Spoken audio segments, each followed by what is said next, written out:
The Origin of Palm Wine by Akan Folktales. Brought to you by TellStory.net, stories from around the world. Come close and hear the story of the tree that gives the sweet cup. The old tellers say this tale when palms are heavy and hands are sticky with harvest. It is a song about patience and the quiet work of people who listen to the land. There was a time, before the drums knew the measures we clap today, when the people drank only the river's water and the milk of the land. In a small grove of tall palm trees, there lived a young man named Kweku, who loved the sound of laughter more than his own reflection. Kweku had a brother, and they worked the fields, yet he always watched the traders leave with jars of far-off spices and wine, dreaming of a drink that would make celebrations sing. One afternoon, as the sun leaned west and painted the palms golden, an old woman arrived at the village. Her hair smelled of smoke and she carried a small gourd carved with patterns. I have tasted moons, and I know the places where the trees speak.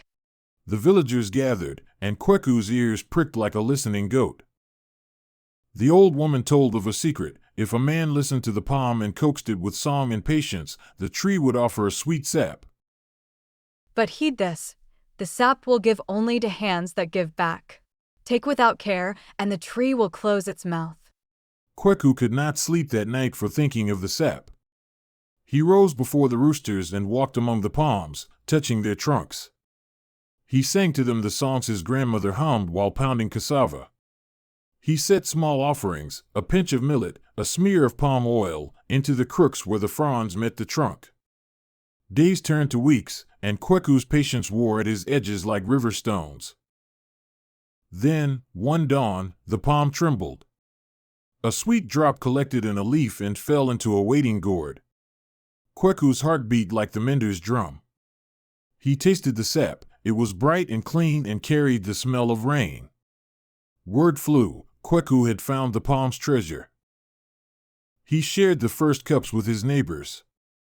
The elders tasted and smiled, and a hush like the space between drumbeats spread through the grove.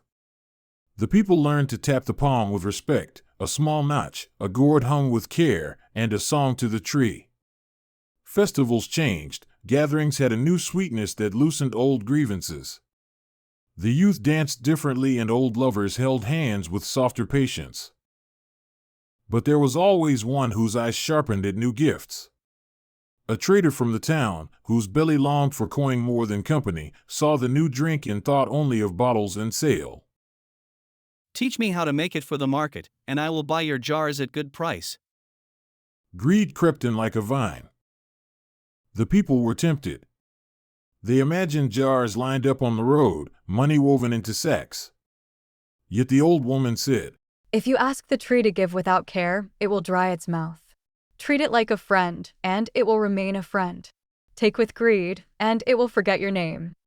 But the trader whispered again, and some followed him to the market to learn the notch and the hollow, only they did not sing, only they took.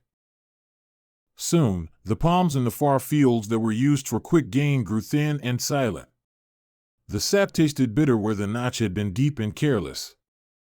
Children saw their fathers return from the market with jars but with less joy at home.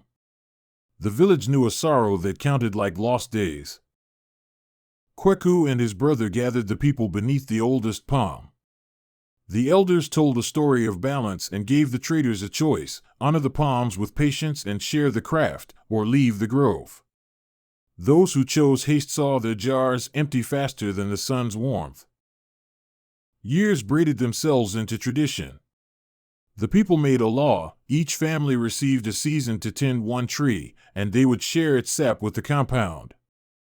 The palm became part of the family, its naming and tending a ceremony. Young ones learned the songs and the right way to make a notch that would not harm the tree. From then on, palm wine, the sweet sap, was more than a drink. It was the memory of patience and community stitched into clay cups. It was poured at weddings, at funerals, and when a child took its first step. The song of the palm is still sung by the elders when the sky is clear. So, my children, remember, gifts of the earth are generous when we are gentle. Take care, tend with song, and the palms will answer with sweetness. The elders say, Wara na ye adwoma, treat the thing with your hands, and it will treat you back. Pour well, and share wide.